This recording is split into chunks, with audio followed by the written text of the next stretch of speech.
Mesdames et messieurs, c'est c'est la troisième et dernière séance. Ça va être un mélange de témoignages personnels, professionnels et d'un professeur. Donc, on va mélanger les trois et je me réjouis d'entendre vos histoires.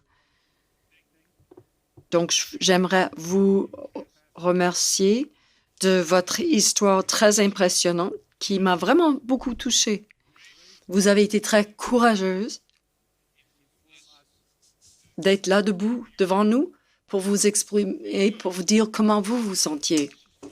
Maintenant, j'aimerais commencer avec Samia Hamonic, qui est une éducatrice spécialisée de 116 000 enfants disparus. Par la suite, il y aura l'histoire personnelle de Pierre Vincent. Par la suite, nos chercheurs de l'Université de Vin. Et par la suite, il y aura Paul Joseph, qui est le responsable de la cellule d'écoute Helplines and Reconnections. Et par la suite, il y aura la possibilité de poser des questions et entendre les réponses.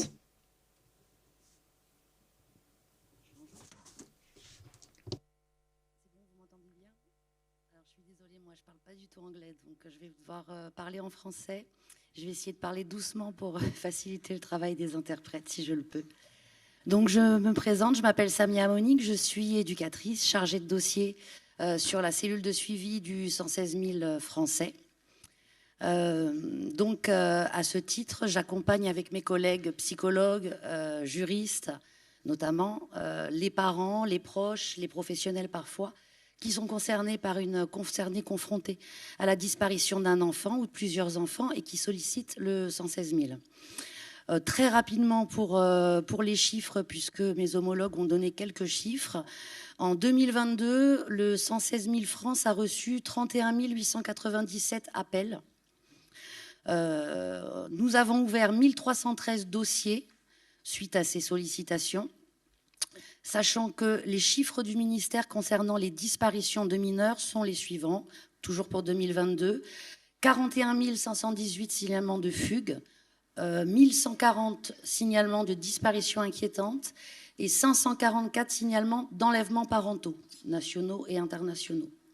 Alors, ici, il faut quand même faire un petit focus sur le fait qu'en France, il y a une distinction qui est faite entre la disparition inquiétante et la fugue, mais qui n'est pas faite d'un point de vue légal. C'est-à-dire que légalement, dans la loi, la fugue n'existe pas et que dès lors qu'un mineur disparaît, il est doit être considéré comme en disparition inquiétante et donc mobiliser des investigations en ce sens pour qu'il soit retrouvé au plus vite. Dans les faits, il y a une qualification, une distinction qui est faite, qui peut être entendable, entre le caractère volontaire d'un départ d'un mineur et l'enlèvement qui serait criminel ou qui serait accidentel, par exemple. Pour autant, et le 116 000 Français travaillent beaucoup en termes de sensibilisation et de formation des professionnels pour cette question-là, qui est de ne pas considérer qu'un mineur qui part volontairement peut rentrer volontairement. Un mineur qui est à l'extérieur, même s'il est parti de son propre chef, il doit être considéré en situation de danger. Il est en danger parce qu'il est vulnérable et parce qu'il peut se mettre en danger lui-même. Donc ça, c'est une distinction qui est quand même, il me semble, importante à faire. Au niveau du fonctionnement du 116 000 France, on fonctionne à peu près comme nos homologues, c'est-à-dire un accompagnement juridique, psychologique, social, éducatif, plutôt en termes de guidance parentale. L'objectif, c'est d'abord de recueillir les éléments quand on nous apprend une disparition, de qualifier cette disparition, c'est-à-dire que si cette disparition a été considérée comme une fugue et que nous, on estime que les éléments indiquent plutôt une disparition inquiétante, parce que l'enfant est très vulnérable, parce qu'il a laissé un mot, parce qu'il est dans un possible passage à l'acte, par exemple, c'est d'aller alerter, relayer ces informations si c'est nécessaire, orienter le parent sur une façon de présenter les éléments aux policiers ou aux gendarmes. Ensuite, on va avoir ce travail de soutien, celui dont on va parler notamment à long terme, de soutien, de guidance parentale, de soutien auprès de la famille. La cellule de suivi du 116 000 fait aussi des actions, évidemment, de sensibilisation, de formation des professionnels, destinées notamment aux services de police, de gendarmerie, dans l'accueil, justement, par exemple, et dans le repérage des éléments de danger, destinées aux enseignants, au personnel scolaire, au personnel éducatif, et destinées aux travailleurs sociaux, éducateurs. Parfois, on intervient aussi en école de magistrature. Et on intervient aussi de plus en plus auprès des mineurs directement, dans le cadre d'un atelier de prévention qu'on a appelé SAFE, qui concerne la fugue et les risques associés au phénomène de fugue. Donc, un atelier qu'on fait pour l'instant, pour le moment, auprès des enfants collégiens et lycéens. On travaille avec les partenaires, certains qui sont intervenus aujourd'hui, comme Madame Hérault de l'OCRVP. Nos seuls soutiens aux investigations, c'est éventuellement les avis de recherche. Et comme elle vous l'a expliqué ce matin, on a un protocole pour vérifier qu'il n'y a pas de danger à diffuser la photo d'un enfant, son identité.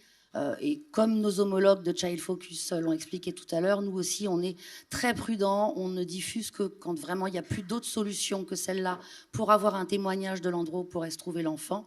Et en essayant de faire très attention à son identité, au fait que ça peut être préjudiciable pour lui plus tard d'avoir eu sa photo diffusée.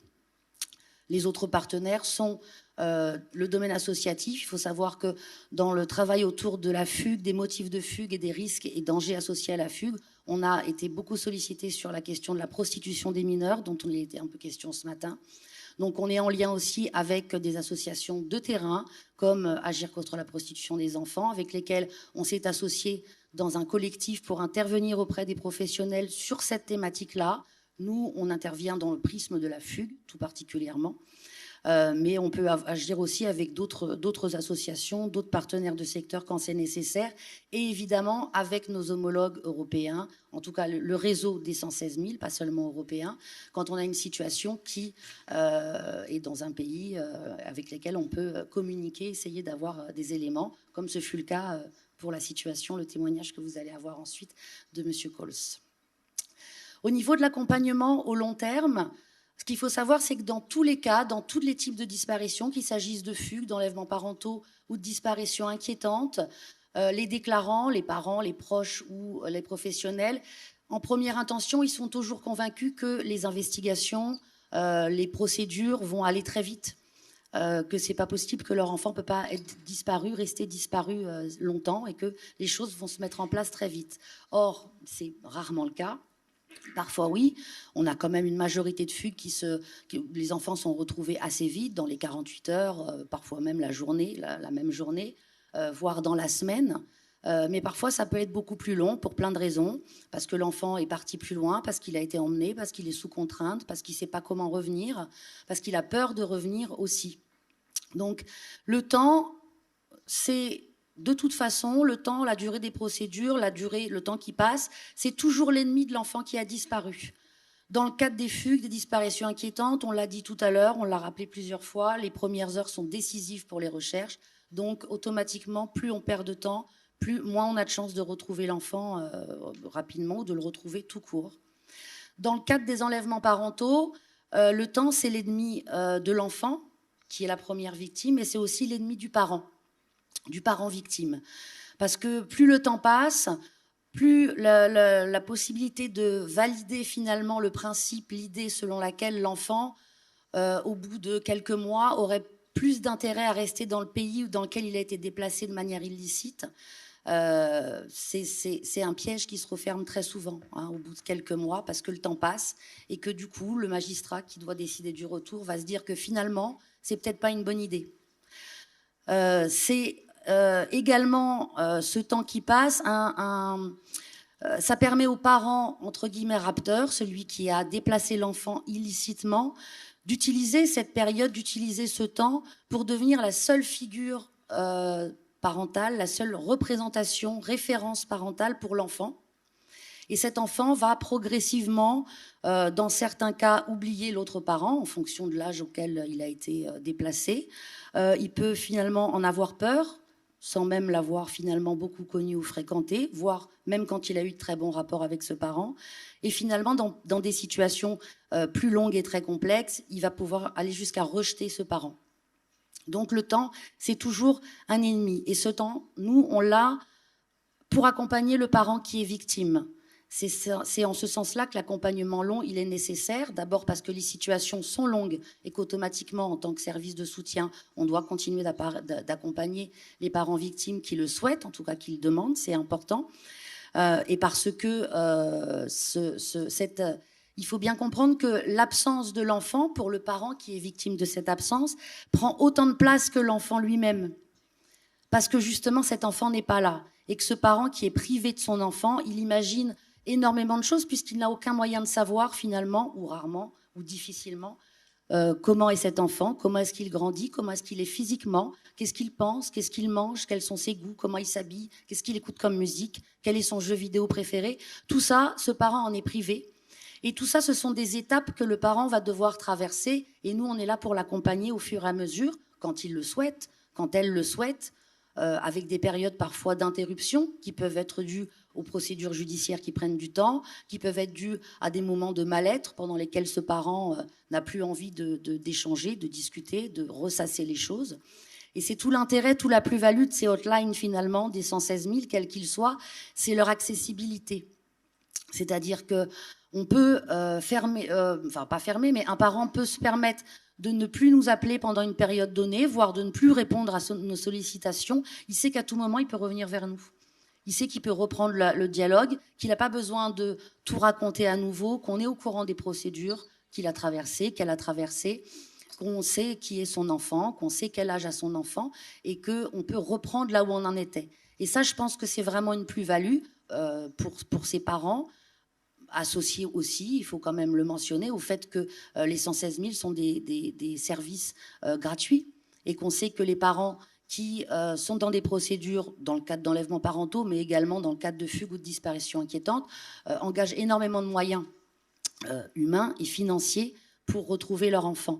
Et que donc avoir un service qui est accessible facilement, puisqu'il l'est par téléphone et par mail, qui est gratuit et qui est disponible quasiment tout le temps, c'est quand même une plus-value. En tout cas, c'est celle que nous, on veut mettre en avant et qui, j'espère, est pensée par les familles que nous accompagnons. En termes d'accompagnement à long terme aux 116 000 Français, alors en fonction des situations, bien sûr, dans le cadre des disparitions inquiétantes, les disparitions criminelles, accidentelles, avec peut-être même des passages à l'acte suicidaire des enfants qui font qu'on ne les a pas retrouvés, évidemment, si cet accompagnement long est plutôt un soutien psychologique qui va être ponctuel, puisqu'on n'est pas dans de la thérapie, donc on va toujours orienter sur le secteur pour un travail thérapeutique. Pour autant, là encore, on sera toujours disponible parce qu'on aura accompagné cet enfant, ses parents depuis longtemps. Donc, on peut aussi proposer des diffusions d'avis de recherche, participer et faire participer les parents à nos actions, notamment le jour des enfants disparus, le 25 mai, évidemment, mais aussi dans ce type de manifestation, comme on est aujourd'hui, enfin, en tout cas d'événements, ou dans tout autre événement qui pourrait avoir un intérêt pour les recherches concernant leur enfant et pour leur soutien à eux, pour les soutenir eux. Aux 116 000 Français, on a, sur les dossiers qui ont été ouverts avant 2021 et qui sont toujours ouverts, on en a 70, avec 5 situations de fugue qui sont toujours ouvertes, ce qui ne veut pas dire que l'enfant n'est pas rentré, avec 25 situations d'enlèvements parentaux nationaux et 40 situations d'enlèvements parentaux internationaux. Donc et ce sont des dossiers, quand je vous dis avant 2021, ça peut être plusieurs années avant 2021. Ce qu'il faut comprendre, c'est que donc, dans les disparitions inquiétantes, évidemment, on va rester toujours disponible et toujours ouvert jusqu'au moment où l'enfant sera retrouvé, même si malheureusement, parfois, il est retrouvé décédé. Dans le cadre des fugues, qui peuvent durer très longtemps, on va avoir un accompagnement avec plutôt de la guidance parentale, comprendre, travailler avec le parent sur le motif de la fugue, pourquoi cet enfant est parti, est-ce que c'était pour fuir quelque chose, pour rejoindre quelqu'un ou quelque chose, pour solliciter une aide ou une modification de sa vie. Comment travailler avec le parent pour faire revenir cet enfant, c'est-à-dire reprendre un lien quand il est plus existant, ou le maintenir et essayer de l'améliorer pour que l'enfant revienne. Et bien sûr, pendant tout ce temps de l'absence, travailler avec ce parent à comment faire en sorte que l'enfant ne reparte plus, prévenir un nouveau départ, hein, ce qui est en lien avec la compréhension évidemment du motif de départ. Évidemment, on va les accompagner pour des signalements quand c'est nécessaire, quand il y a besoin d'investigation supplémentaire. Et on va avoir un accompagnement, y compris au retour de l'enfant quand c'est le souhait de la famille, pour vérifier que la situation est vraiment apaisée, pour faire un petit sas entre le moment où l'enfant est revenu et où finalement des professionnels de secteur qui pourront être sollicités pourront intervenir pour prendre le relais. Dans le cadre des enlèvements parentaux, comme je l'ai dit un petit peu avant, on va surtout accompagner les parents dans les différentes étapes qu'ils vont traverser, dans toutes leurs épreuves judiciaires, mais aussi dans leur souffrance, avec beaucoup de moments d'espoir, de déception, comme ça, des montées, des descentes. On va les accompagner à chaque fois qu'ils nous sollicitent. On va prendre de leurs nouvelles très régulièrement, aussi au moment important, au moment des audiences, bien sûr, pour préparer ces audiences, au moment parfois des anniversaires des enfants, quand c'est le besoin du parent. On va travailler avec eux, beaucoup réfléchir sur toutes leurs interrogations sur cette absence. Comment est cet enfant? Comment est-ce qu'il grandit? Comment est-ce qu'il change sans ce parent qui est victime, sans que ce parent puisse le voir? Et on va, dans le cas où le parent victime parvient à avoir des rencontres, des visites médiatisées parfois ou des visites avec son enfant, c'est toujours des moments très, très angoissants à préparer. Et donc, on va travailler ça avec eux. Comment ils peuvent reprendre le contact avec cet enfant qu'ils n'ont pas vu depuis longtemps et devant lequel ils ont probablement été très dénigrés par l'autre parent ou par la personne qui a enlevé l'enfant. Essayer de préparer ces rencontres-là. Et d'en discuter après, de savoir comment ça s'est passé, d'essayer de faire un point. On va également proposer aux parents, dans tous les cas de figure, mais majoritairement dans les cas d'enlèvement parentaux longs, on va leur proposer d'échanger avec leur père, dans le cadre de groupes de parole, sur leur situation, parce que c'est des parents qui vivent des situations assez similaires, même s'ils ne sont pas toujours pendant les rencontres au même stade, parce que c'est changeant, les situations, les procédures judiciaires. En tout cas, ça leur permet d'échanger entre personnes qui vivent la même expérience. Et comme on a pu entendre le témoignage là de cette jeune fille,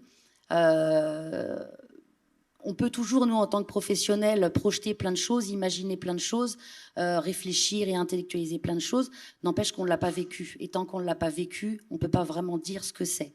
Donc c'est important pour ces parents aussi de pouvoir échanger avec des gens qui vivent la même chose et qui ont le même sentiment de souffrance. Ça nous a semblé important. Pour finir, avant de laisser Monsieur Gols témoigner sur sa situation et sur l'histoire de sa fille Amélie, dire que l'accompagnement sur le long terme, c'est une possibilité, c'est pas une obligation. On propose aux parents, on les laisse revenir vers nous quand ils ont besoin. Ils peuvent s'interrompre à n'importe quel moment et ils peuvent toujours compter sur les soutiens des 116 000 pour se mettre en lien avec les homologues, d'où l'importance, comme on en parle depuis ce matin, des réseaux des 116 000, de pouvoir échanger entre nous, entre la France et le pays dans lequel a eu lieu l'enlèvement illicite et inversement, quand l'enlèvement est fait vers la France, de pouvoir se mettre en lien avec nos homologues pour que les parents qui sont victimes se sentent soutenus de part et d'autre, de chaque côté de la frontière, et surtout qu'ils se sentent soutenus aussi dans le pays où se trouve leur enfant. Ça, c'est très important. Je vous remercie de votre attention.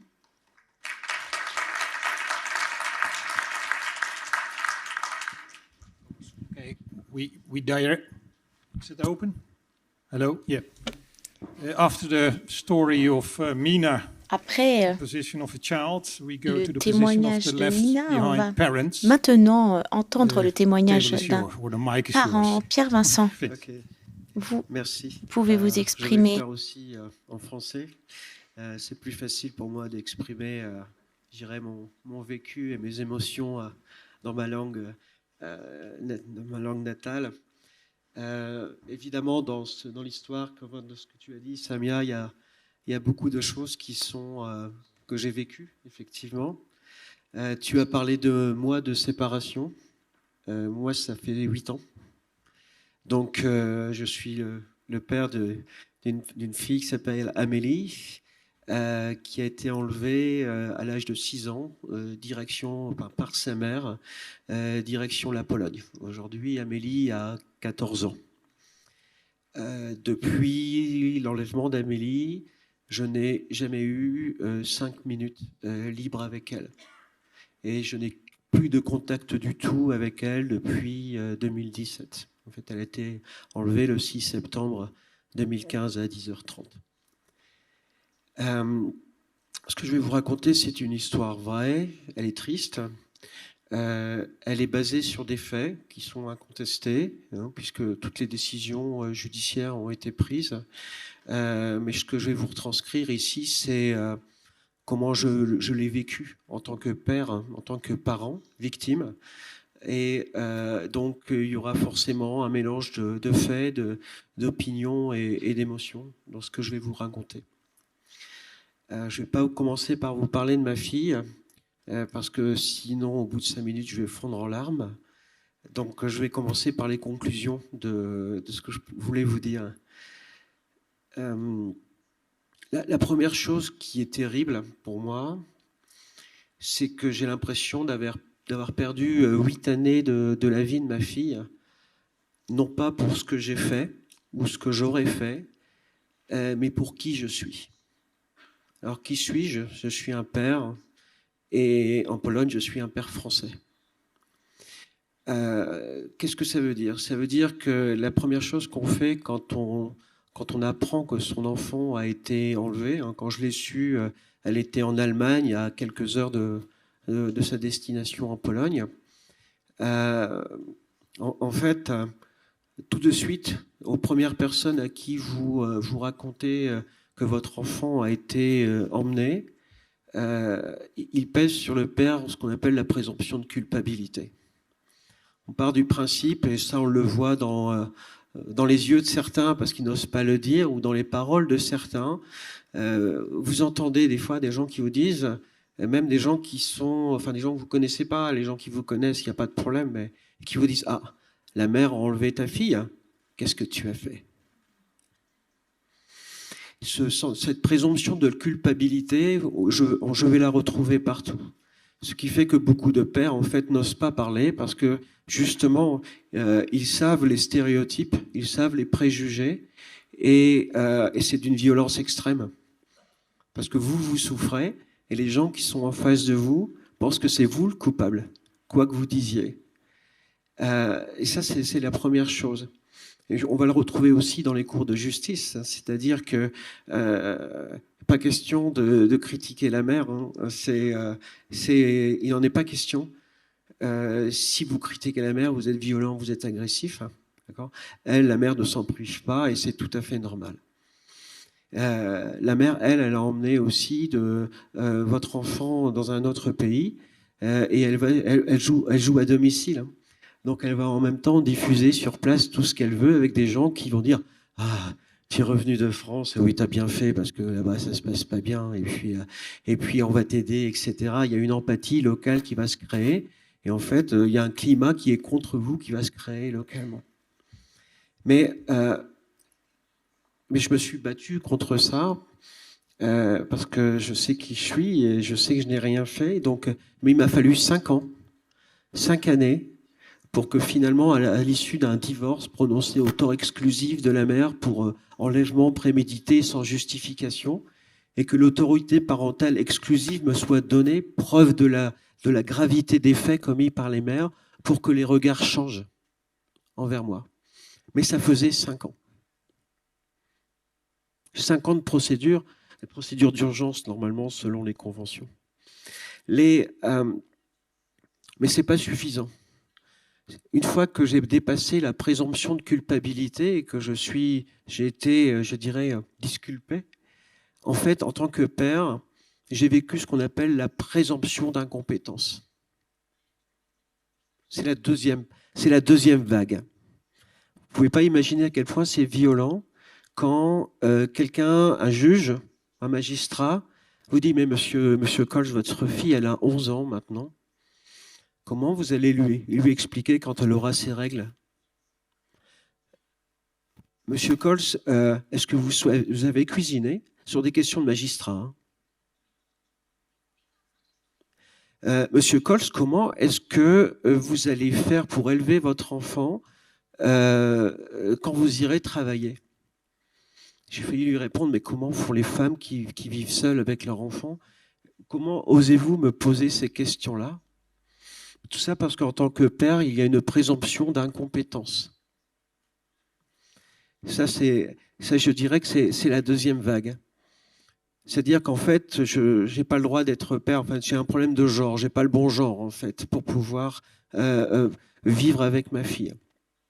C'est venu y ajouter quelque chose qui a été d'une violence extrême, et c'est vraiment très particulier à mon histoire.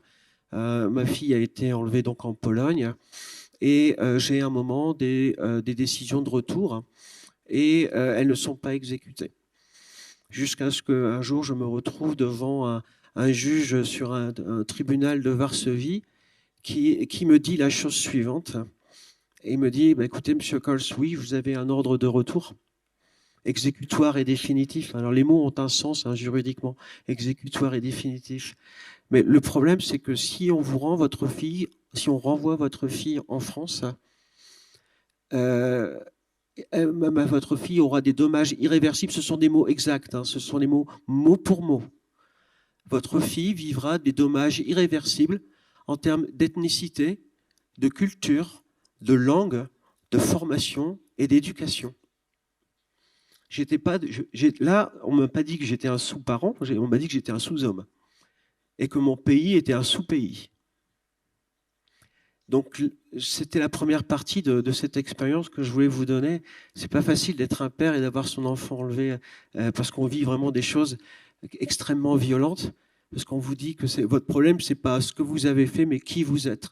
Vous n'avez pas la bonne identité et vous n'avez pas le bon genre. Mais ça, c'est la première des conclusions.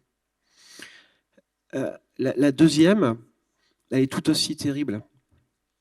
En fait, j'ai vraiment la sensation d'avoir perdu l'être que j'aime le plus au monde, avec la complaisance des institutions envers lesquelles j'espérais le plus.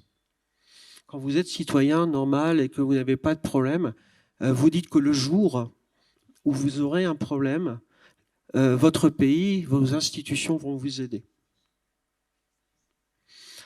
Et on espère ça. Parce qu'en fait, c'est la base en tant que citoyen. Si vous n'avez pas du tout confiance à la société, à votre pays, vous ne pouvez pas vivre normalement. C'est la base de tout. Et là, en fait, après l'enlèvement de ma fille, moi, je n'avais jamais vu un tribunal de ma vie. Je ne savais pas ce que c'était qu'un avocat. Je n'ai jamais mis les pieds dans une gendarmerie. Ma mère m'avait dit, si jamais tu mets les pieds là-dedans, c'est que vraiment tu es mauvais, donc tu te débrouilles, tu n'y vas jamais. Tu trouves des solutions, mais tu n'y vas jamais. Et donc, j'ai découvert tout ça. Et j'ai commencé à lire, parce qu'on n'apprend pas à l'école toutes les règles liées aux enlèvements internationaux. Donc, je ne connaissais rien à la Convention de La Haye, je ne savais pas ce que c'était. Je ne savais pas ce qu'était le Bruxelles de Vis. Je ne savais pas qu'il y avait des procédures d'urgence. Je ne savais pas qu'il y avait de la coopération judiciaire entre États. Et quand j'ai lu tout ça, j'ai été obligé de le lire parce que c'était très difficile de rencontrer un avocat qui connaissait le droit international. À Paris, c'est facile, mais dans mon coin, en Vendée, c'est un petit peu plus difficile. Alors, j'ai tout appris. J'ai une petite expérience dans le domaine. À la fin, j'ai même appris à des juges quels étaient les articles de la Convention de La Haye ou du Bruxelles de Bis. Il fallait que j'explique ça à des juges. Ça pose un autre problème, par ailleurs. Mais j'ai lu tout ça et j'ai eu confiance. Je me suis dit, ça y est, j'ai les moyens de faire revenir ma fille. Je vais vous donner quelques dates. Donc ma fille a été enlevée en 2015. En septembre 2015.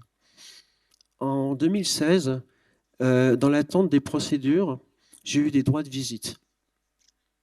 Ils n'ont jamais été respectés. Jamais. Et personne ne m'a aidé à voir ma fille. En 2017, je peux vous dire la date, c'est le 13 juin 2017. J'ai dans la main 2 ordres de retour exécutoires et définitifs. Ça a vraiment un sens, hein, les mots ont un sens, exécutoire et définitif. C'est-à-dire que c'est une décision sans appel. L'une dans le cadre de la Convention de La Haye prise par la Pologne, l'une prise par les tribunaux français dans le cadre du Bruxelles de bis. Ces 2 ordres de retour n'ont jamais été exécutés. Jamais. Je passe l'année 2018, ça serait un autre débat. En 2019, à nouveau, la Pologne prononce non seulement le retour d'Amélie, mais me donne aussi, comme la France, l'autorité parentale exclusive. On est le 23 janvier 2019. J'ai dans les 2 pays l'autorité parentale exclusive. Nous sommes en 2023, je n'ai toujours pas revu ma fille. Je pense que dans n'importe quel autre pays, et en tout cas si vous êtes un père et que vous n'avez pas l'autorité parentale exclusive, si vous ne rendez pas l'enfant sous 1 heure, vous allez directement en prison. Mais là on m'a dit, oui d'accord, vous avez l'autorité parentale exclusive, vous avez le droit de revoir votre enfant. Mais vous savez, votre fille, elle est en sécurité chez la mère. Je n'ai jamais réussi à faire revenir Amélie. Mais il se pose quand même un problème, c'est qu'il me semble que les États ont pris des engagements. Ils signent la Convention de La Haye. Ils signent le Bruxelles de bis. Quand un État vous dit, vous avez des droits, mais vous avez des décisions, mais on ne les exécutera pas. Là, on n'est plus dans le droit, on est dans l'idéologie. Et je pense que c'est un peu un coup de gueule que j'ai parfois, c'est de se dire, on est dans un espace européen. La Pologne est un pays qui fait partie de l'espace européen. Ils ont signé ces conventions. Et quand un pays fait passer la politique au-dessus des droits de l'enfant et du droit des parents, je pense que toutes les autres institutions doivent être, excusez-moi le terme, mais churchilliennes. On ne négocie pas dans ces cas-là. La seule personne qui m'a aidé à l'époque, ça a été la ministre de la Justice française, Madame Belloubet, qui a appelé son homologue en Pologne et qui a dit ah oui, tiens, il y a un principe fondamental en droit qui s'appelle le principe de réciprocité. C'est pas uniquement quand ça se passe bien, le principe de réciprocité. Ça a tout changé.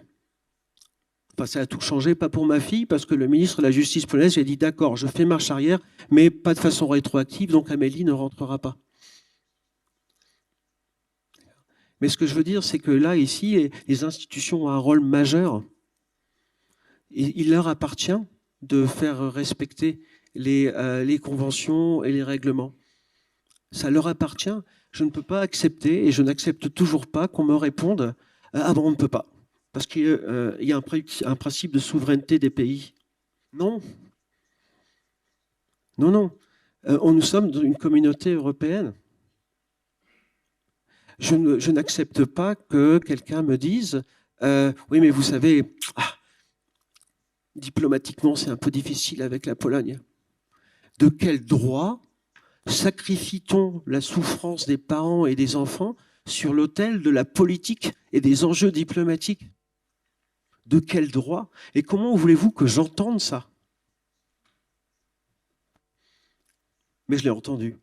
Mais malgré tout, je voudrais ici, parce que depuis tout à l'heure, je vous donne une version très négative des choses, mais je voudrais vraiment profiter de dire que dans cette noirceur, je voudrais sortir tous les front office. Ce que j'appelle les front office, ce sont les gens au ministère de la Justice qui nous entendent, les gens du ministère des Affaires étrangères, les gens du 116 000, les gens de l'ambassade de France en Pologne ou du consulat de Varsovie, les gens du Parlement européen, les gens de la Commission européenne, parce que je suis allé tous les voir, tous, les uns après les autres. Dans toutes les front office, j'ai eu des gens qui m'ont entendu, qui ont cherché à m'écouter, mais qui m'ont tous dit derrière la même chose. Pour changer les choses, par rapport à ça, il faut du courage politique. Il faut que quand un pays déconne, il faut que l'Europe et les pays concernés réagissent. Il faut du courage politique, comme Madame Belloubet l'a eu à une certaine époque. Le dernier point que je voudrais vous dire dans mon témoignage, je ne vais pas parler de ma fille, parce que je vous l'ai dit, j'en suis incapable, parce que je ne peux pas émotionnellement. Mais j'ai un troisième point, qui est la voix de ma fille. En 2016, donc 1 an après l'enlèvement, ma fille a été interrogée par un psychologue polonais et elle a dit mot pour mot, mon père me manque et je souffre de ne pas le voir. Ce sont ces mots exacts rapportés par ma fille. À partir de là, il y a eu des droits de visite qui ont été donnés, etc., parce qu'ils ont considéré que vraiment la voix de l'enfant demandait à voir son père. Mais c'est la première voix de ma fille. En 2018, ma fille est interrogée par un psychologue. Et elle dit « J'ai un peu peur de mon père, je préférerais rester avec ma mère en Pologne. » En 2022, lors d'une intervention pour essayer de récupérer ma fille, voilà, on me met, il y a 15 personnes dans une salle, on me donne une chaise, on me met au milieu de la pièce, ma fille est à 2 mètres, je suis filmé par la police, les amis de mon ex-femme passent l'intervention en live sur Facebook. J'ai une pression psychologique et physique de tout le monde. Et on me dit, vous avez 15 minutes pour convaincre votre fille de rentrer avec vous. Ma fille, elle n'a plus peur de moi. Elle me dit, je te déteste, papa. Elle me dit, je te déteste, je ne te connais pas. Tu n'es que mon père biologique et ça fait des années que tu me détruis, moi et ma mère. 2022, 2023, le 27 octobre 2023, 2 jours après les 14 ans de ma fille, une avocate, ma fille part avec une avocate polonaise au parquet national de Varsovie. Alors cette avocate, elle est très particulière parce que elle est avocate d'Amélie, mais elle est préalablement la directrice de l'autorité centrale polonaise de 2016 à 2018. Donc c'est une politique. Et elle emmène ma fille, et ma fille porte plainte contre moi pour abus de position juridique, harcèlement psychologique et demande une mesure d'accompagnement et d'éloignement. Je n'ai pas vu ma fille depuis 8 ans. Sa première voix, c'est « Papa me manque ». 8 ans plus tard, elle porte plainte contre moi pour harcèlement psychologique, alors que je ne lui ai pas parlé depuis 8 ans. Et là, on retrouve tout l'impact de ce que tu disais tout à l'heure. C'est ce qu'on appelle l'exclusion parentale. Alors, on n'a pas le droit de parler d'aliénation parentale. Ça, c'est un sujet tabou. Ce sont des théories. Mais ça, c'est je dirais, toutes les conséquences du temps qui passe et de l'exclusion parentale.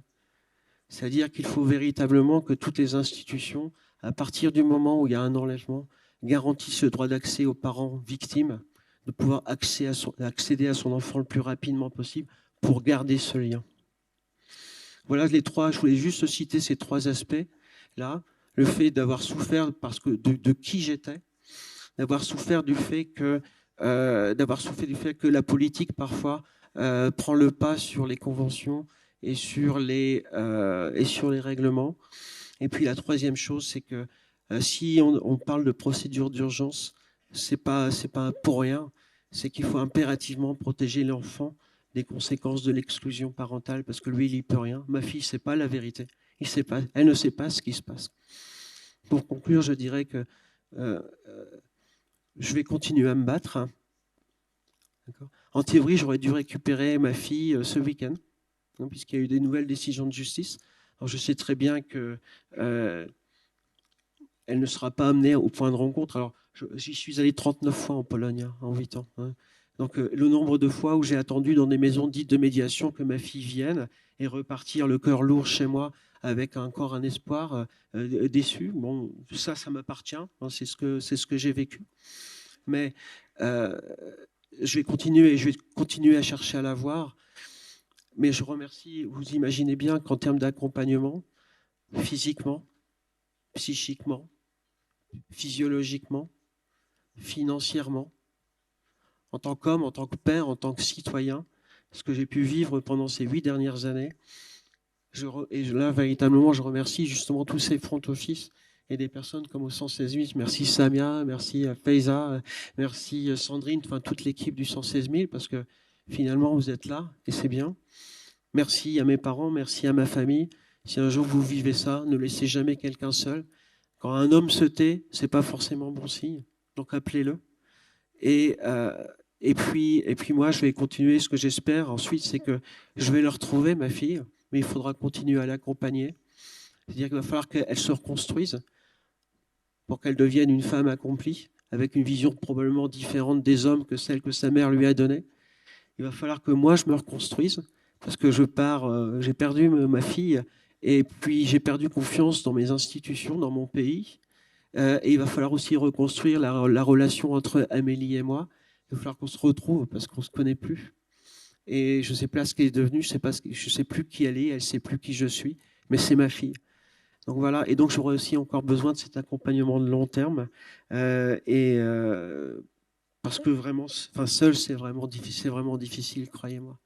Voilà, c'était ce que je voulais vous donner vous retranscrire comme expérience.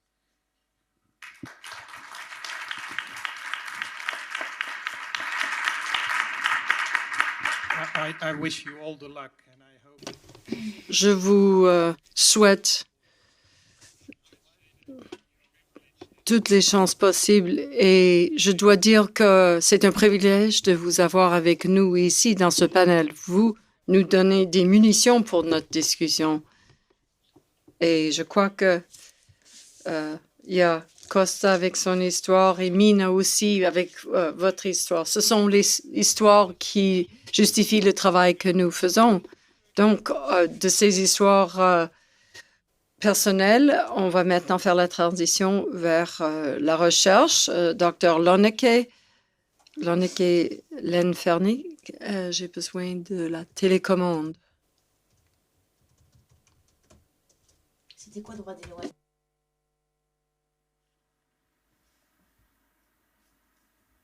Oh, these are not my slides. Yeah, but then I have to move. Okay, thank you for the opportunity to. Merci de me donner l'occasion de vous présenter mon travail. D'abord, j'aimerais vous raconter 2 histoires qui faisaient partie de ma recherche. J'ai parlé des membres de la famille de gens qui sont disparus sur des périodes très longues. À gauche, c'était Alwyn Ster qui avait 20 ans quand il a disparu en 1972. Donc, jusqu'à aujourd'hui, on ne l'a jamais trouvé et les membres de la famille n'ont aucune idée de ce qui s'est passé avec Alwyn.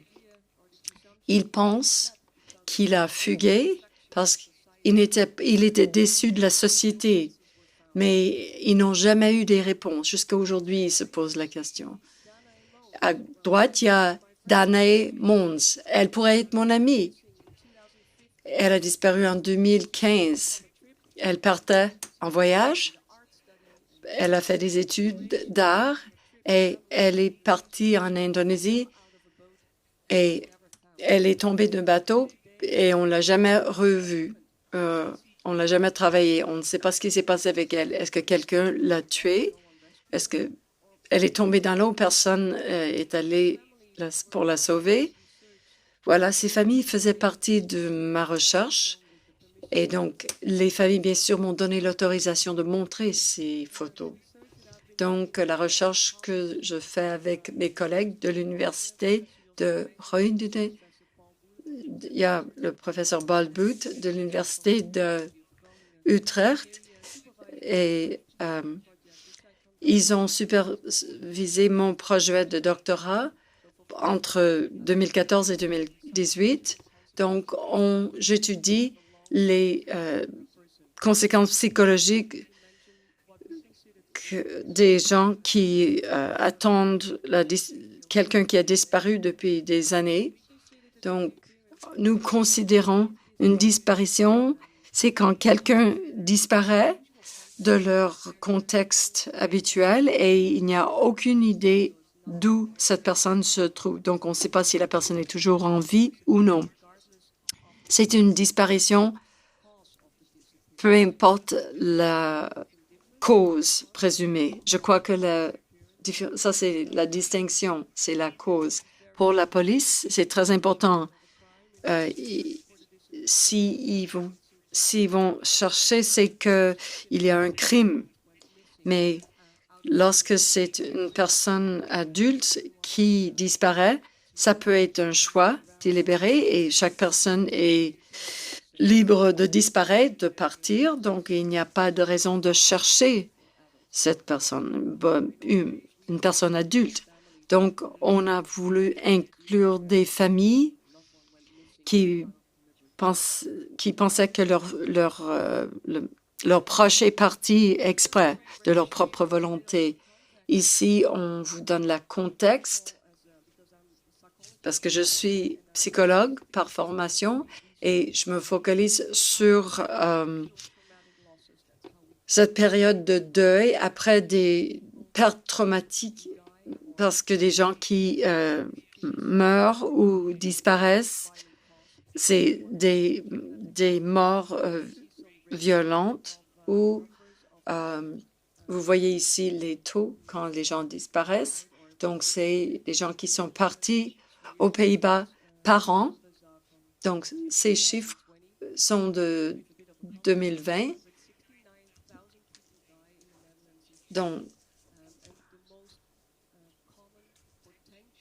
Donc, on voit que c'est le suicide. Il y a environ 1800 personnes qui meurent par suicide. Il y a aussi les accidents de circulation et par la suite, il y a les homicides et à droite, il y a les disparitions. Il y a environ 100 cas de gens qui disparaissent. Donc, c'est environ le même nombre que des disparitions par homicide. Lorsque j'ai entamé mes études, j'étais chercheuse et je voulais voir les taux, à quel point c'est fréquent quand les proches disparaissent. Et quand on parle de période à long terme, c'est plus de 3 mois.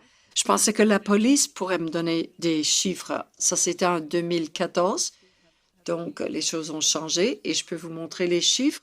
Mais lorsque je suis allée à la police, on m'a donné un rapport et il y avait une phrase dans le rapport.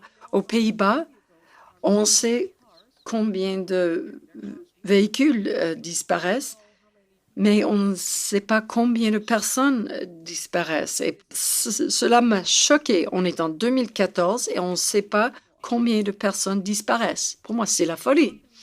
Heureusement, 1 an plus tard, j'ai pu voir des dossiers où il y avait des gens qui avaient disparu pendant de longues périodes, mais il n'y a pas longtemps que ce n'était pas du tout des informations connues. Donc, j'ai commencé mes études sans savoir combien de personnes disparaissaient, mais je voulais étudier les conséquences psychologiques pour les proches des gens qui disparaissent. Donc, j'ai commencé à regarder la littérature. C'est comme ça qu'on peut acquérir des connaissances dans un domaine. J'ai commencé une recherche systématique dans toutes les bases de données. J'ai regardé tout et j'ai trouvé une façon d'harmoniser les conclusions. Et ce qui m'a choqué, c'est qu'il y a très peu de connus des gens qui disparaissent. Et ce que ça fait à ceux qui subissent cette perte. Donc, je me demandais que font les autres pays en ce qui concerne les conséquences psychologiques. Et on a trouvé que 15 études. Et ces études étaient très diverses en termes de leur méthode. C'est des enquêtes quantitatives. Il n'y en avait que 15. Et c'était exclusivement focalisé sur les disparitions dans des contextes de guerre ou de répression politique. Donc, ça, c'est des soldats qui disparaissent ou des prisonniers de guerre ou en Colombie, un État où il y a beaucoup de répression. Donc, on n'avait aucune idée claire des conséquences psychologiques des proches, des gens qui disparaissent aux Pays-Bas. Et il n'y avait pas de guerre et bien sûr, les contextes sont très différents. Lorsqu'il y a les traumatismes de guerre, ça c'est une chose, mais ce n'est pas la même chose qu'une personne qui disparaît aux Pays-Bas. Donc, il y avait très peu d'informations et les différences entre les études faisaient en sorte que c'était impossible de tirer des conclusions de ces conséquences psychologiques. Donc, on a entamé les études pour établir ces conséquences psychologiques et aussi pour voir quels sont les facteurs qui peuvent aider ces gens qui souffrent et comment est-ce que cette personne peut composer avec cette situation. Ces facteurs, en tant que psychologue, sont importants parce que ça peut influencer les personnes. Et aussi, on voulait, la dernière étape, élaborer un soutien psychologique pour aider les gens à composer avec cette perte. On a travaillé avec des organisations qui donnent du soutien aux pères. On a également travaillé dans le domaine de soutien des victimes et j'ai trouvé des gens qui pouvaient m'aider à recruter ces gens et on a recruté des proches, des membres de la famille des gens qui avaient disparu. Je leur demandais s'ils pouvaient partager de l'information avec ceci. Il y avait plus de 137 membres de famille des gens qui avaient disparu pendant de longues périodes. Donc, les 134 personnes ont rempli des enquêtes, des questionnaires qui sont utilisés dans plusieurs types d'études. Et donc, on a pu comparer les résultats par rapport aux normes internationales. On a adapté notre deuil. Donc, il y a un deuil prolongé. Donc, c'est considéré comme un trouble psychologique. C'est pour des gens qui sont comme pris ou coincés dans leur deuil. C'est un deuil qui est tellement intense qu'ils sont incapables de fonctionner au quotidien. Ils ne peuvent pas s'occuper d'eux-mêmes ni de ceux qui sont autour d'eux parce que le deuil les ronge. Et ce que nous avons trouvé parmi les proches des gens disparus, c'est que 48% de ces personnes ont eu des niveaux très élevés de deuil prolongé. Et c'est dans des situations où les personnes avaient perdu le proche 15 ans auparavant. Donc, ça faisait 15 ans qu'ils avaient ce deuil. Et il y avait près de la moitié qui avaient des dépressions cliniques. Et un quart répondait aux critères du stress post-traumatique. Donc, ça, c'était comparable au traumatisme après la perte d'un proche, par exemple, quand quelqu'un meurt de cause naturelle. Ça peut être une fois sur 10, il y aura ce genre de deuil prolongé. Parfois, quand c'est le suicide ou des accidents de la route, on peut avoir ce genre de deuil prolongé. Prochaine question. quels sont les facteurs qui empêchent les proches des disparus de composer avec cette perte. On a entendu beaucoup d'histoires des labyrinthes de la bureaucratie. Si vous voulez signaler la disparition d'un proche, c'est très difficile de trouver la bonne personne, le bon bureau, le bon formulaire.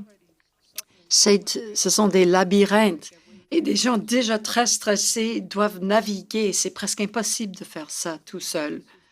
Il y a un système juridique et les gens sont vraiment pas satisfaits avec la façon dont le système juridique est organisé parce qu'après cette perte et ce deuil, les autorités juridiques n'aident pas du tout.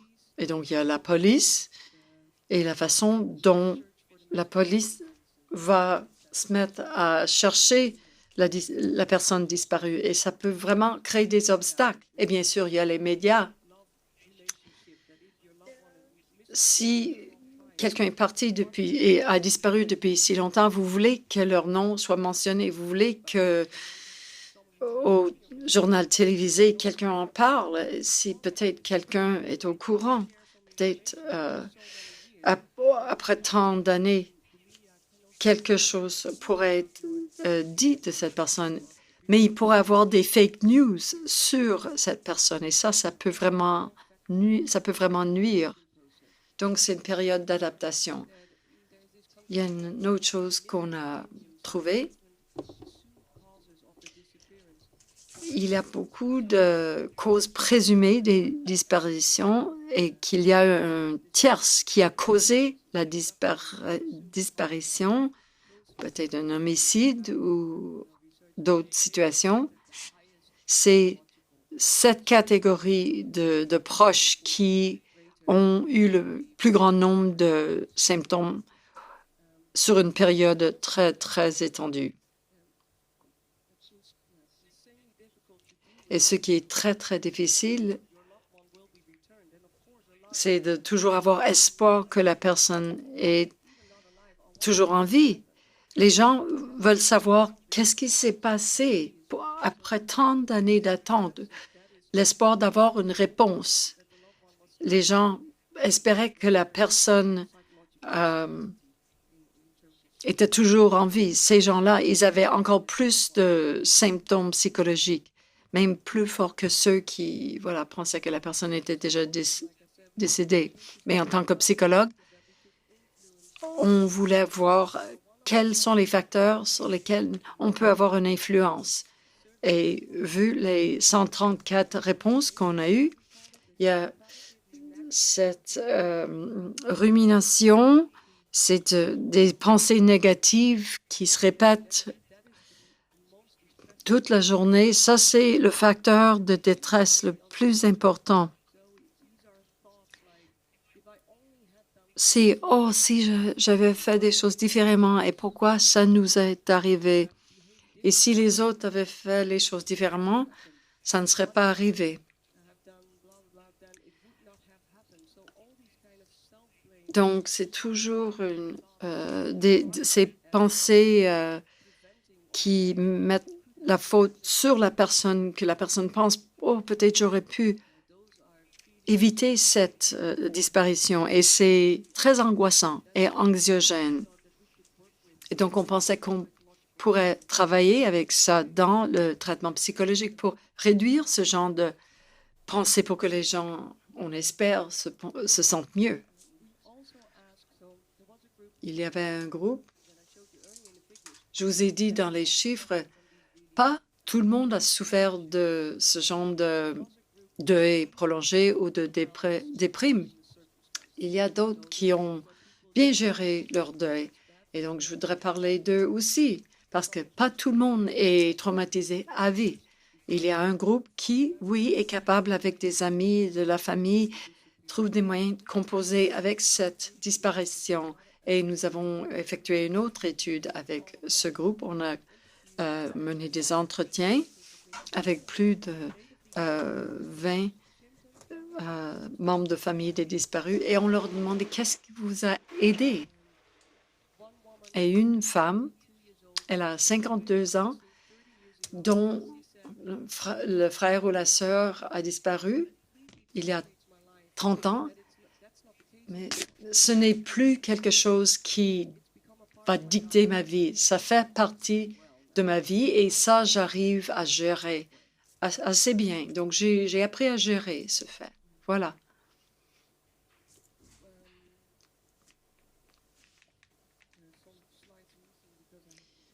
Et il manque des diapos. Je vais peut-être continuer.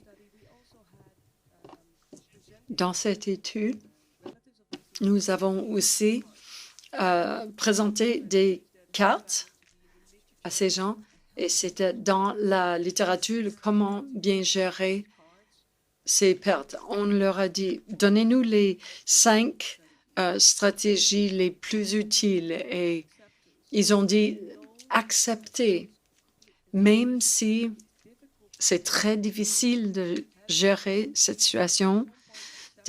On arrive à un moment où on accepte qu'on ne peut pas changer cette disparition, mais on peut changer autre chose. Et ils ont aussi,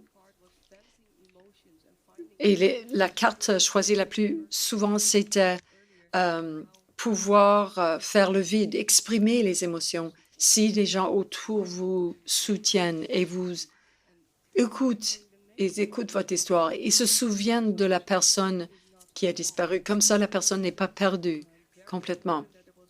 C'est très important de savoir que, voilà, ces gens pensaient que ce soutien social et la possibilité d'exprimer ses émotions. Dans la dernière partie, on a élaboré un traitement psychologique pour ce genre de perte parce que on fait de la recherche sur le deuil. On regarde comment gérer cette irréversibilité. Mais dans une disparition, ce n'est pas logique. Donc, on s'est focalisé sur comment tolérer l'incertitude parce que la personne proche n'est plus là, mais comment ne pas ruminer tout le temps? Ne mariner pas dans ses pensées. Donc, on pense que la pleine conscience pourrait aider parce qu'on vit ici maintenant. Et vous pouvez tolérer tout ce qui vient à votre esprit parce que vous ne pouvez pas changer tout ça, mais pas ruminer sur le passé. Oh, est-ce que j'aurais pu faire ça différemment? Donc, vous focalisez sur maintenant, comme ça, vous pouvez mieux tolérer les incertitudes. Et une autre partie importante des thérapies,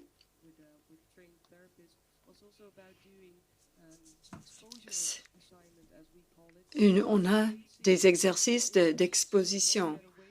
Donc, ne pas tenter d'éviter une émotion.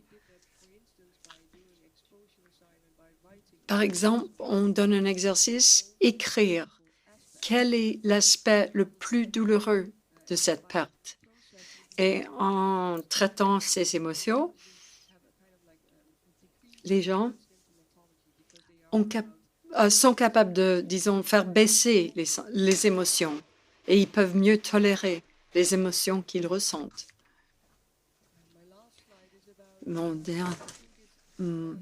Ma dernière diapo est la partie la plus importante de cette recherche, même si en 2018, on a terminé la partie officielle de notre recherche, mais on a formé des psychologues avec licence. Et jusqu'à aujourd'hui, ce réseau de psychologues formés est toujours disponible. Vous avez une carte des Pays-Bas. Chaque point vert représente un thérapeute qui est disponible pour les proches des disparus, seulement pour ceux qui veulent avoir une thérapie. Bien sûr, on ne le propose pas pour ceux qui n'en veulent pas, mais c'est pour ceux qui en veulent. Ce réseau est toujours disponible et nous avons un site web avec cette éducation psychologique. Qu'est-ce que cela veut dire, ce deuil prolongé? Et aussi peut-être un autotest pour voir si vous avez besoin de ce soutien et les détails les infos contacts des gens, des thérapeutes. On a aussi des protocoles de traitement, mais malheureusement, tout est seulement disponible en néerlandais. Mais si vous voulez avoir des informations, je peux vous fournir cette information. Merci beaucoup.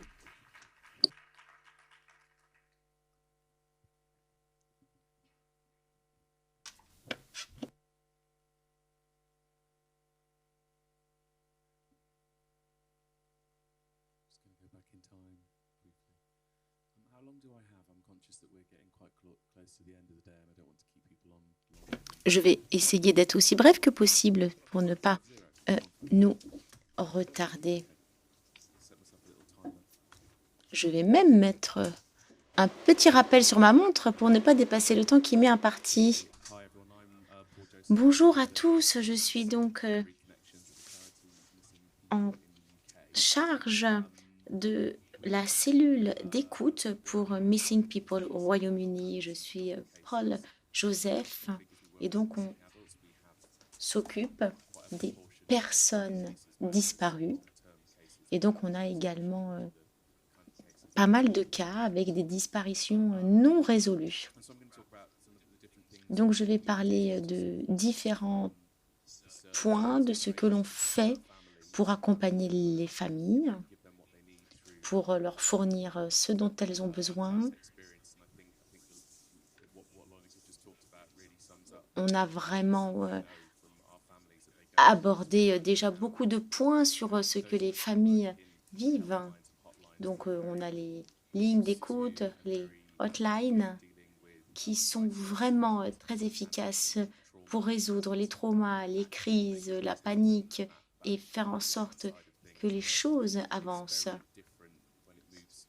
Mais les choses sont très différentes lorsque l'on parle d'accompagnement sur le long terme pour les personnes qui ont bien une blessure qui reste ouverte et qui doivent apprendre à vivre avec. Donc on va commencer par parler des cas actuels. Donc, lorsqu'une personne disparaît pour 5 ou 10 ou 15 ans, après 15 ans, on a également ce cas-là. Eh bien, ces personnes sont toujours des personnes de valeur. Ce sont des cas qui ne sont pas refermés, ce sont des dossiers ouverts. Ces personnes, on ne les oublie pas. Et donc, on joue un rôle important également pour contribuer à en parler dans les médias. Bien évidemment, c'est important. C'est parfois difficile pour la police parce qu'ils ont l'impression d'avoir tout fait. Ils ont parfois l'impression qu'ils ne savent pas quoi dire ou quoi ajouter ou qu'ils ne savent pas quoi faire de plus. Mais ça ne veut pas dire pour le temps qu'on doit rester inactif. On a de plus en plus de réseaux sociaux. On a beaucoup d'annonceurs également. Donc, on peut faire beaucoup de choses. Donc, et on utilise des occasions lorsqu'il y a des anniversaires, etc. Et on peut relayer ces informations très facilement sur des réseaux comme Facebook, comme Twitter. Donc, dans les choses qu'on doit faire, c'est comment continuer à communiquer sur ces dossiers dans les médias et comment continuer à interagir avec le public. Donc, le premier point, c'est déjà d'accompagner les familles, leur faire comprendre que la société en général, les médias n'ont pas oublié les personnes qu'elles ont perdues. Donc, pour cela, eh bien, c'est vraiment important d'accompagner les familles pour qu'elles ne se sentent pas seules. Ensuite, le deuxième point, c'est par rapport aux informations, parce que des fois, on a des personnes qui sont en prison, qui vont petit à petit eh bien, disséminer des informations après 5 ans ou 10 ans. Et ces informations eh bien, peuvent être très précieuses et permettre de réouvrir des dossiers longtemps après. Donc, garder le public toujours au courant des personnes qui sont disparues et des petites relances dans les dossiers qui peuvent apparaître au cours du temps. Donc, on a des personnes vraiment qui sont dédiées à cela. Et donc, les personnes qui sont dédiées à cela travaillent avec les familles pour leur donner des informations, si on voit qu'il y a des choses qui ont fuité dans la presse, etc. Donc, des fois, on peut également simplement envoyer un message à ces familles pour leur dire qu'on pense à eux parce que c'est l'anniversaire de la personne qui a disparu. Ce sont des petits gestes et bien évidemment, ce sont des dates que l'on utilise pour reparler des cas. Donc là, vous avez quelque chose que l'on a fait à l'occasion du 35e anniversaire d'une personne qui avait disparu.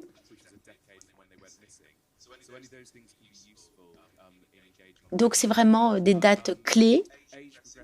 Ensuite, les photographies de vieillissement des personnes. Donc là, vous le voyez sur la photo de droite de la diapo.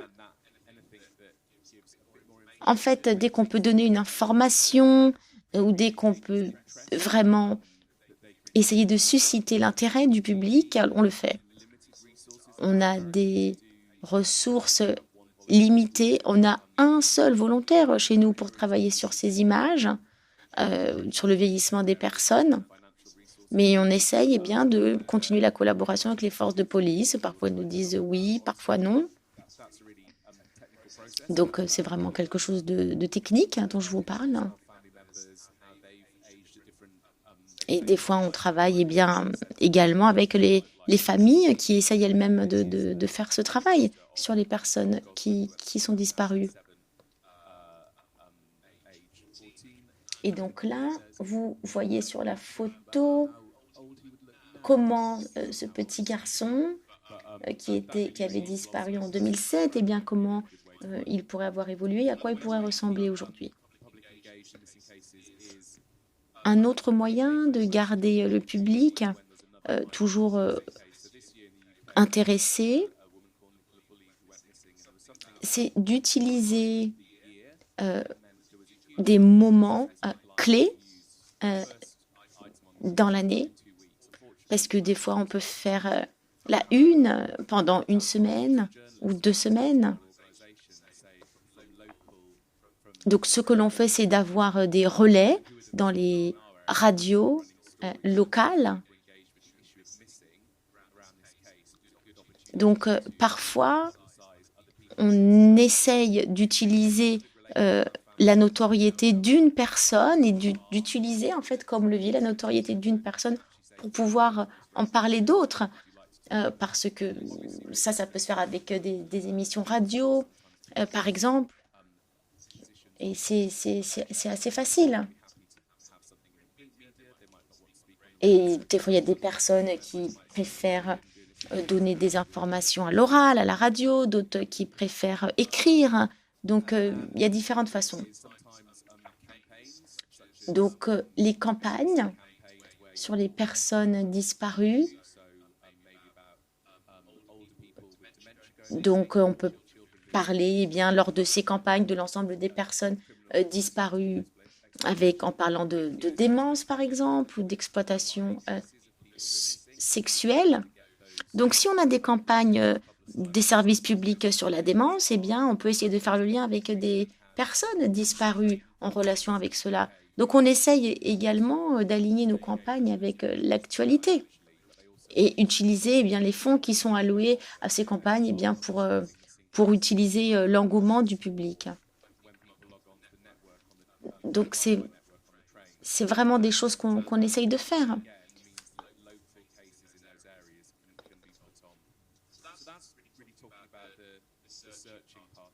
Donc, ça, c'est vraiment ce qui concerne la recherche. Ensuite, qu'est-ce que l'on peut proposer aux familles en termes d'accompagnement? Donc, on fournit des conseils, des plaidoyers, un soutien émotionnel. Ça, on le fait déjà avec la hotline 116 000. On peut également proposer des thérapie familiale ou en tout cas aider les familles avec des conseillers, eh bien, des coachs, également des aides psychologiques pour aider les familles à surmonter les difficultés. Des fois, il y a 6 sessions de téléphone, mais on se doute bien que 6 sessions, c'est pas suffisant, mais ça peut être le début de quelque chose.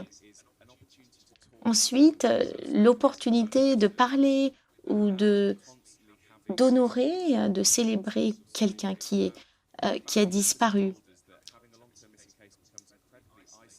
Donc, lorsqu'on a des disparitions sur le long terme, eh bien, cela peut vraiment isoler les familles parce que bien, la vie continue, il continue à leur arriver des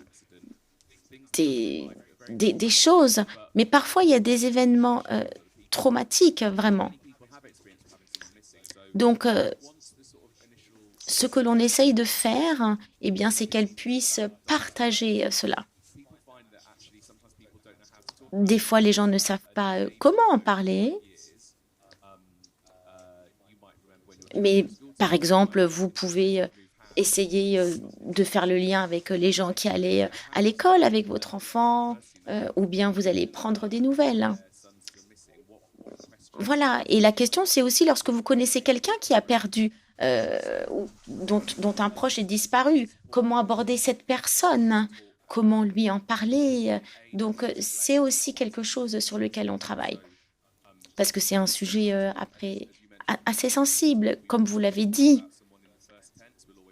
Est-ce qu'on doit parler de la personne au temps présent? Est-ce qu'on doit en parler au passé? Parce qu'on ne sait pas ce que ces personnes sont devenues et on ne veut pas non plus rendre les choses plus difficiles pour les familles. Ensuite, sur les valeurs, si quelqu'un a un proche qui a disparu depuis 15 ans, on va regarder quelle est la personne qui avait investigué, quelle est la personne des forces de police qui avait travaillé cela, parce que vous savez, il y a beaucoup de turnover dans les services, donc on va essayer d'identifier cette personne et de demander à cette personne de transmettre les informations du dossier aux personnes qui ont rempli sa position actuellement, parce qu'il faut que l'information continue d'être disponible. De la même façon, si quelqu'un quitte une institution ou une organisation, alors eh bien, on va demander à cette personne de transmettre les informations.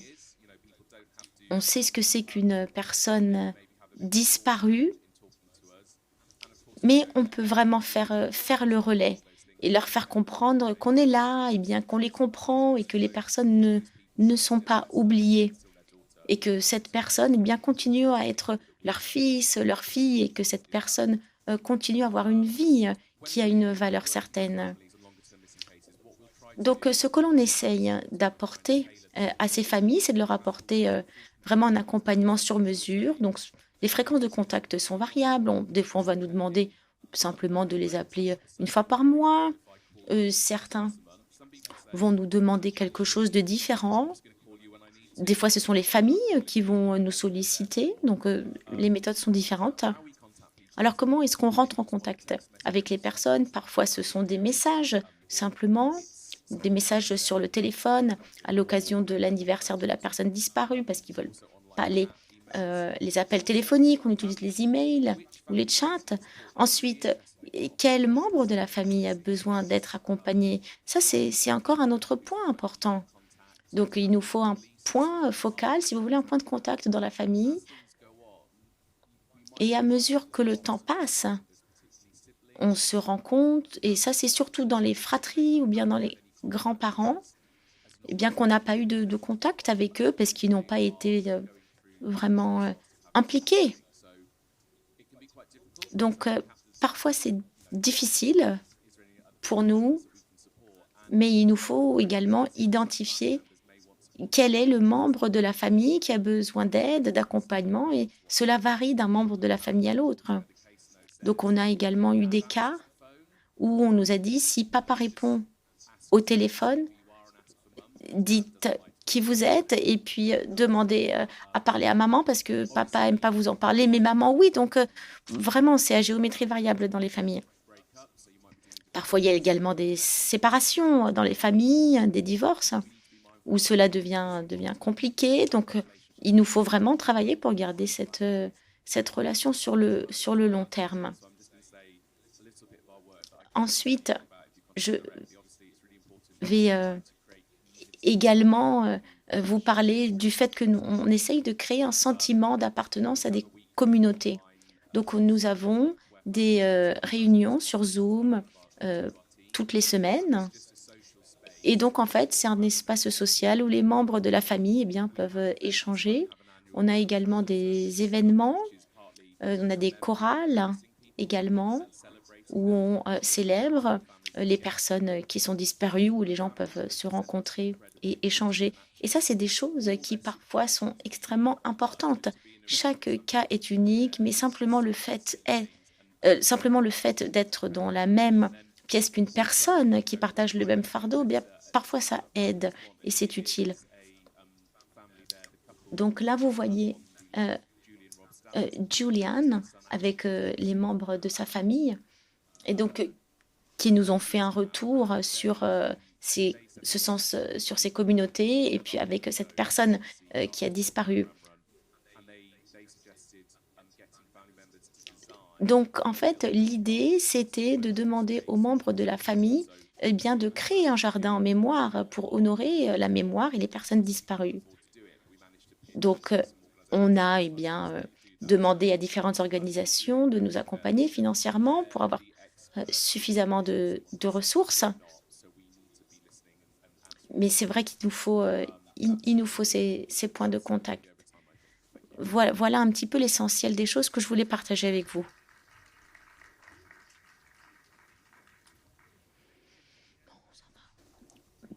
Donc, maintenant, la parole est à vous. Y a-t-il des questions, des commentaires dans le public? Je vois deux bras levés.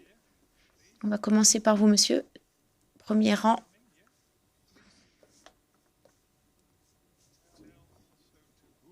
Vous pouvez également indiquer à qui vous adressez votre question. En fait, ce n'est pas une question. C'est plutôt un commentaire.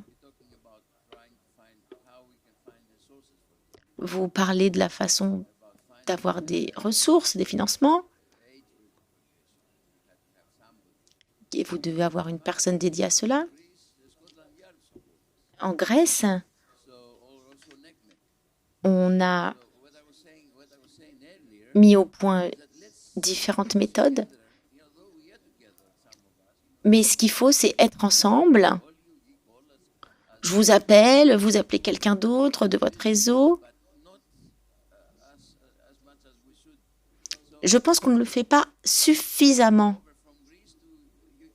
Donc, entre la Grèce et le Royaume-Uni, on peut également trouver des moyens de sponsoriser des actions. Donc, rien que le fait d'en parler, c'est déjà quelque chose d'utile. Merci. On avait une question derrière. Oui, ma question s'adresse à Madame la psychologue. Je suis présidente d'une association de défense et de protection de l'enfant et d'aide aux familles de victimes. Et je parlerai plus de deux affaires que nous avons dans le sud-ouest de la France. Nous avons deux cas de disparition, un cas 27 ans, le 14 novembre, et l'autre 28 ans. Deux familles tout à fait différentes, qui réagissent de façon tout à fait différente. Et je parlerai plus de résilience que de deuil. Peut-on faire le deuil d'un enfant dont on ne sait pas ce qu'il est devenu? Celui qui est plus résilience, il réagit, c'est le papa qui s'exprime beaucoup plus que la maman. Ça fait 2 ans qu'il ne souhaite plus parler aux médias, ils ne souhaitent plus participer parce que nous les aidons, comme vous le disiez très bien. Le 14 novembre, c'est le triste jour anniversaire, donc on distribue un petit ruban blanc ou un petit myosotis. On rappelle aux gens que Marion a disparu régulièrement, nous le faisons tous les ans, plus bien évidemment le 25 mai. Et on appelle de temps en temps, on s'appelle au téléphone, les jours anniversaires, etc. Et l'autre famille qui, elle, est de Perpignan, c'est tout le contraire. Ça fait 28 ans, plus ils en parlent, plus ils ont la force ils résistent, en fait. Ils veulent absolument retrouver Tatiana. Et je vous donne l'exemple du petit frère, parce qu'on parle souvent des parents, on oublie la fratrie. Là, il y avait trois frères. Donc, le dernier qui avait 9 ans, il a 48 ans aujourd'hui. Il a grandi avec la disparition de Tatiana et il vient de mettre en scène une pièce de théâtre que je vous conseille vraiment d'aller voir. Ça va passer en France et peut-être on va essayer de le faire passer justement à Bruxelles, où il met en scène, si vous voulez, toute sa vie, depuis l'âge de 9 ans à maintenant, et la disparition de sa sœur Tatiana. Tous les beaux moments vécus avec elle, l'école de danse, le foot, etc. C'est vraiment, c'est à voir. C'est vous dire, nous, associations, nous agissons bien évidemment en fonction de ces familles.